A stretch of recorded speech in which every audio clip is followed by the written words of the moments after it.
Hello, my dear students. Once again, I am over here with your chapter first, class 6. Okay. Nowadays, we are studying about our history. तो आइए शुरू करते हैं। तो हमने आपको कल बताया था कि क्या सोर्सेज हैं, हिस्ट्री कहाँ से हम पता कर सकते हैं। तो जब तक हम इन सभी सोर्सेज का ढंग से स्टडी नहीं करेंगे तो नहीं जान पाएंगे हम कौन से पहलू का स्टडी करें जिससे हम हिस्ट्री के बारे में जान पाएँ। ठीक है, तो आइए हम वन बाई वन डिस्कस करते हैं इनके बारे में। दस फॉर कंप्लीट अंडरस्टैंडिंग, इस प्रकार अगर आपको पूर्ण रूप से इनको समझना है of history, it is important to study all three literary, archaeological and oral sources. ठीक है, तो जितने भी तीन सोर्सेज बताए गए हैं कौन कौन से, literary, archaeological and oral sources, तो इनको आपको ढंग से पढ़ना है। तो आइए शुरू करते हैं। तो first one is literary sources. कौन कौन से हैं? Literary sources refer to written records to the past. Literary sources से मतलब है जो लिखित रिकॉर्ड्स बीते समय में पाए गए हैं। Paper was introduced around the 13th century in India. भारत में पेपर जिसका यूज आप पढ़ने लिखने आदि कार्यों के लिए करते हैं, उसका भारत में कब इंट्रोडक्शन हुआ? 13th सेंचुरी में। मीन्स पेपर भारत में 13वीं शताब्दी में आया। बिफोर इट्स इंट्रोडक्शन, जब पेपर नहीं आया था, उससे पहले क्या करते थे? Documents were written on palm trees. Paper जब नहीं था तो डॉक्यूमेंट्स को कहाँ लिखा जाता था? On palm leaves and barks of birch, पेड़ों की पत्तियों पे, ठीक है, और उनकी छाल पे, जिसको भोजपत्र कहा जाता था। These documents are called manuscripts because they were written by hand. ठीक है, ऐसी स्क्रिप्ट्स को मैन्युस्क्रिप्ट्स कहा जाता था क्योंकि इनको हाथ से लिखा जाता था। This comes from the Latin word Manu, और ये शब्द कहाँ से लिया गया है? लैटिन भाषा के मनु से, विच मीन्स हैंड, जिसका मतलब हाथ होता है। ठीक है, लैटिन भाषा में एक शब्द है मनु, और उस मनु शब्द का मतलब होता है हाथ। ठीक है, तो जो भी उस समय हाथ से रिकॉर्ड लिखे जाते थे उनको मनुस्मृति कहा जाता था। Okay, while insects time and fire have destroyed many manuscripts. ठीक है, बाद में इंसेक्ट्स टाइम के दौरान कुछ इंसेक्ट्स ने एंड कुछ फायर ने कुछ मैन्युस्क्रिप्ट से उनको क्या कर दिया? डिस्ट्रॉय कर दिया। ठीक है, while insects time and fire, कुछ समय के साथ नष्ट हो गए, कुछ को कीड़ों ने नष्ट कर दिया और कुछ आग में नष्ट हो गए। Some of them are still preserved in temples, उनमें से कुछ अभी भी प्रिजर्व हैं, संरक्षित हैं। कहाँ?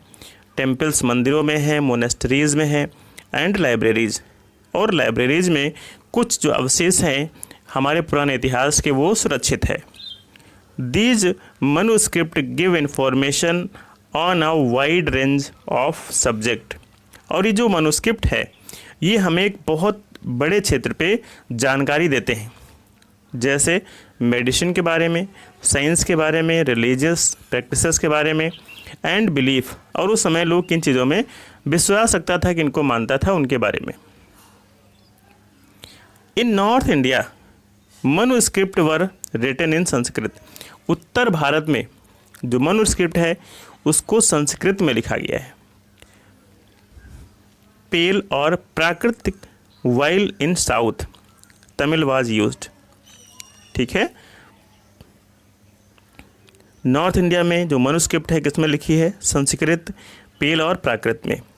While in south Tamil was used, और दक्षिण भारत में किस भाषा में लिखी है? तमिल भाषा में। Literary sources can be classified into indigenous and foreign sources. जो लिटरेरी सोर्सेज हैं इनको दो भागों में बांटा जा सकता है। एक तो इंडिजीनियस मीन्स हमारे स्थान, हमारे लोकल के, और दूसरे फॉरेन, विदेश के।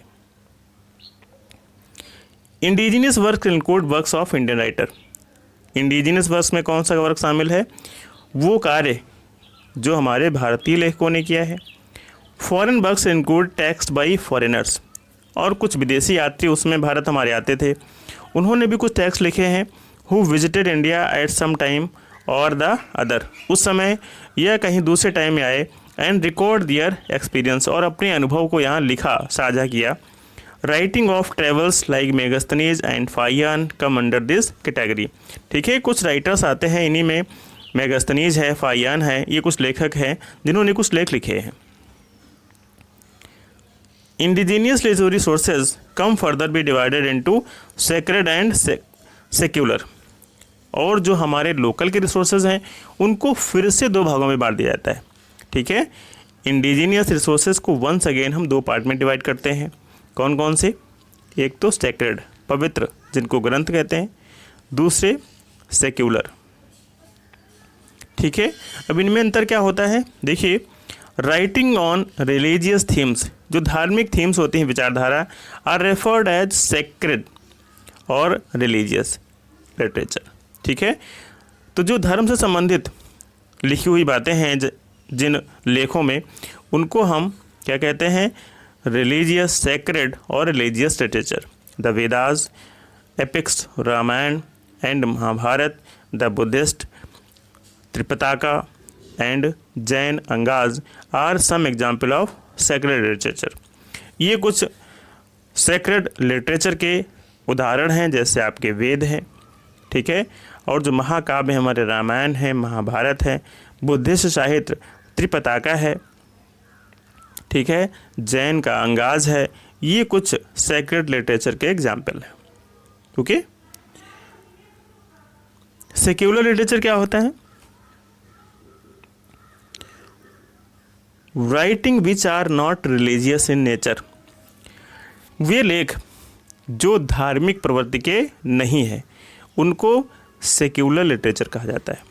ठीक है, जिसमें धर्म संबंधित बातें नहीं की जाती हैं। This includes poetry, drama, work on grammar, science, politics, etc।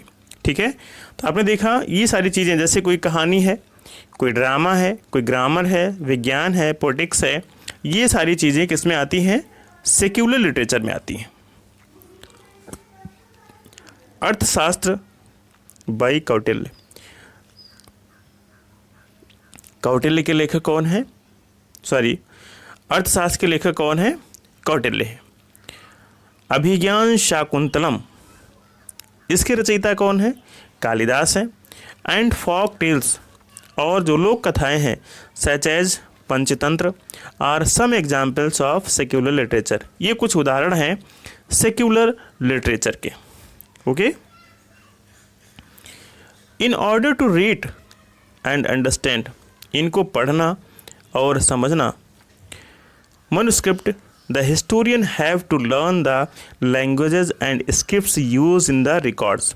ठीक है, इनको कैसे पढ़ें, कैसे समझें, इसके लिए जो इतिहासकार हैं उन्होंने किसका यूज़ किया है? जो लैंग्वेजेस, जो स्क्रिप्ट यूज़ की गई है रिकॉर्ड्स में, ठीक है, संरक्षित की गई है, उसका यूज़ किया है इनको पढ़ने के लिए। Some ancient languages and script such as Prakrit and Brahmi are no longer in use, कुछ प्राचीन भाषाएं हैं, प्राचीन लिपियां हैं, जैसे प्राकृत और ब्राह्मी, जो अब हमारे यूज़ में नहीं है, जिनको हम अब यूज़ नहीं करते हैं। There are some ancient script which are still not known to us. ठीक है, कुछ और प्राचीन स्क्रिप्ट्स हैं, लिपियां हैं, जिनको हम नहीं जानते हैं। The Harappan script is an example of script that historian are still unable to decipher. ऐसी ही एक लिपि है, ठीक है, हरप्पन स्क्रिप्ट, जिसको इतिहासकार अभी तक समझ नहीं पाए हैं वो आखिर क्या लिखा है। Archaeological sources, the study of material remains of the past, कोई मटेरियल फिजिकल फॉर्म में अगर जिसको हम देखते हैं, कोई धातु है, ठीक है, स्टडी ऑफ मटेरियल रिमेन्स, उसके किसी मटेरियल के अवशेष हैं पास्ट के, उसको हम आर्कियोलॉजी कहते हैं। And a person who studied these remains is known as archaeologist, और इन अवशेषों का जो अध्ययन करता है उसको हम आर्कियोलॉजिस्ट कहते हैं। ठीक है, material remains often lie buried under the ground. ऐसे मटेरियल्स जो उस समय कुछ अवशेष रह गए थे वो क्या हो गए हैं, ज़मीन में दब गए हैं। एंड आर्कोलॉजिस्ट हैव टू एक्सवेटेड और डिग आउट देम आउट। तो जो आर्कोलॉजिस्ट हैं वो उनकी क्या कर रहे हैं, खुदाई करवा के उनको बाहर निकाल रहे हैं। Okay, inscriptions were an important means of recording information during the past. जो ये अभिलेख है एक महत्वपूर्ण रिकॉर्ड है, साधन है कि इंफॉर्मेशन पास्ट के बारे में, हमें बीते हुए समय के बारे में इंफॉर्मेशन देते हैं, सूचना देते हैं। दीज आर राइटिंग्स इनग्रेव्ड और कर्व्ड। ये जो वो लेख है जिनको इनग्रेव किया गया है, उकेरा गया है, ये कर्व किया गया है ऑन रिलेटिवली हार्ड सरफेस, किसी ठोस कठोर सतह पे, such as stone, tablets, pillars, metal plates etc। ठीक है, पत्थरों पे इनको लिखा गया, उकेरा गया है, पिलर्स पे लिखा गया है, या जो मेटल प्लेट्स होती हैं उन पे उकेरा गया है। Sometimes king got their order and instructions inscribed so that people could see, read and obey them. कई बार राजा भी जो अपने आदेश होते थे उनको पत्थरों पे लिखवाता था, पत्थरों पे उकेरता था, जिससे लोग उनके आदेश को, उनकी आज्ञाओं को मान पाएँ, समझ पाएँ, देख पाएँ और उनका पालन करें। King also often record their victories in battle in them.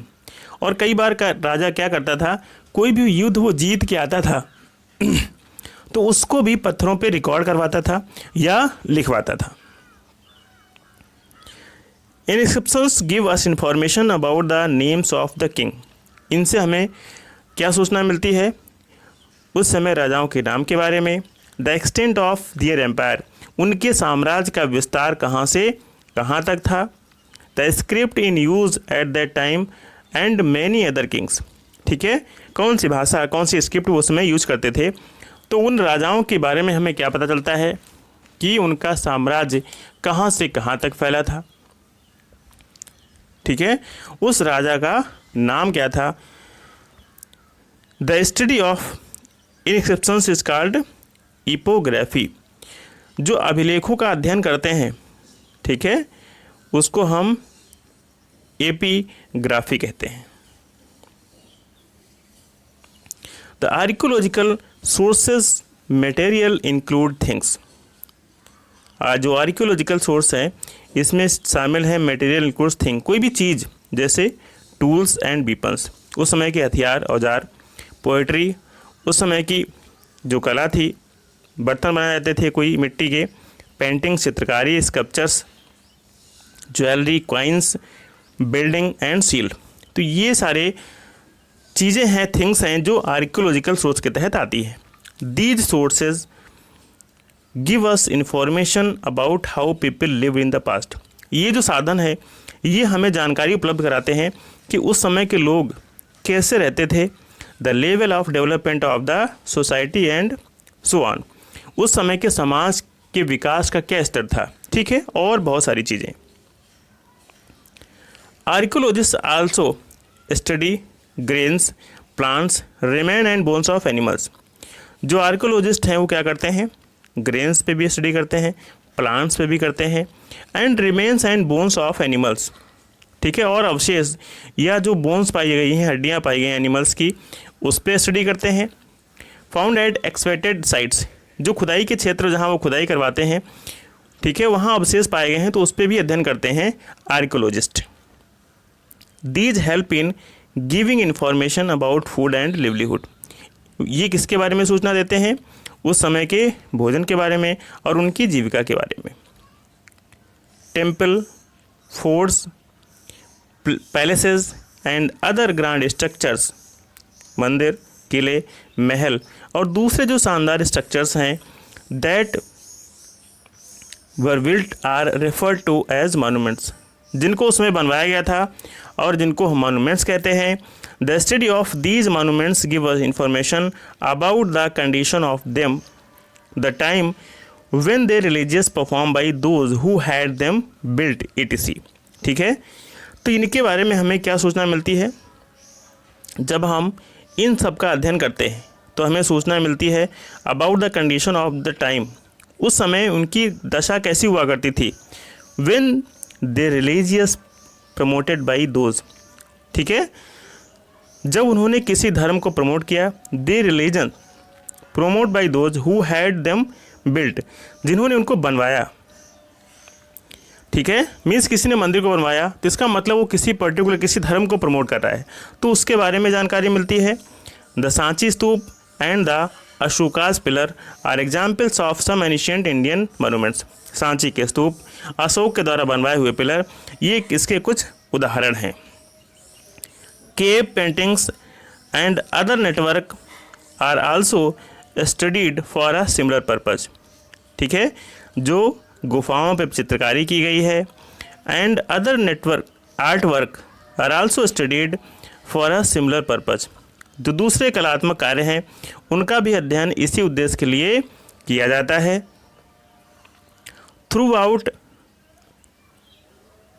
Through study of the coins, ये क्वाइंस के अध्ययन के तहत वी कैन गेट इन्फॉर्मेशन, हम सूचना प्राप्त कर सकते हैं, about the name of the king, उस राजा का नाम क्या था, हु इशूड द क्वाइंस, जिसने सिक्के चलाए। अगर आप कोई सिक्का देखते हैं, आप भी देखते हैं, तो उसमें देखते हैं वो किस सन में बना है, ठीक है, तो ऐसे ही जो प्राचीन सिक्के में प्राप्त होते हैं तो हम जान सकते हैं उस राजा का नाम क्या था। The extent of his empire, उसके साम्राज्य का विस्तार कहाँ से कहाँ तक था। The period of his reign, उसके शासनकाल का दौरान जो समय था, मीन्स कितने समय तक वो राजा रहा, etc। तो ये सारी चीज़ें हम सिक्कों से प्राप्त कर सकते हैं। Coins give us information about the social and economic condition of the time, और उस समय उनकी सामाजिक दशा कैसी थी, सिक्के हमें उसके बारे में बताते हैं। They also give information about trade links, इससे हमें उनके जो व्यापारिक संबंध थे, they also give information about trade links, व्यापारिक संबंध कहाँ तक थे, कैसे थे, इसके बारे में सूचना प्राप्त होती है। For example Roman coins found in India, जैसे उदाहरण के तौर पे रोम के सिक्के पाए गए हमारे भारत में। इससे ज्ञात होता है that there were trade relation between our ancestors and the Rome, जो हमारे पूर्वज हुए हैं, एनेस्टर्स हुए हैं, उनके व्यापारिक संबंध किससे थे, रोम के रहने वालों, रोम से। The study of coin is called numismatics, जो सिक्कों के बारे में अध्ययन करते हैं, ठीक है, उस स्टडी को हम न्यूमिस्मैटिक्स कहते हैं। ओके।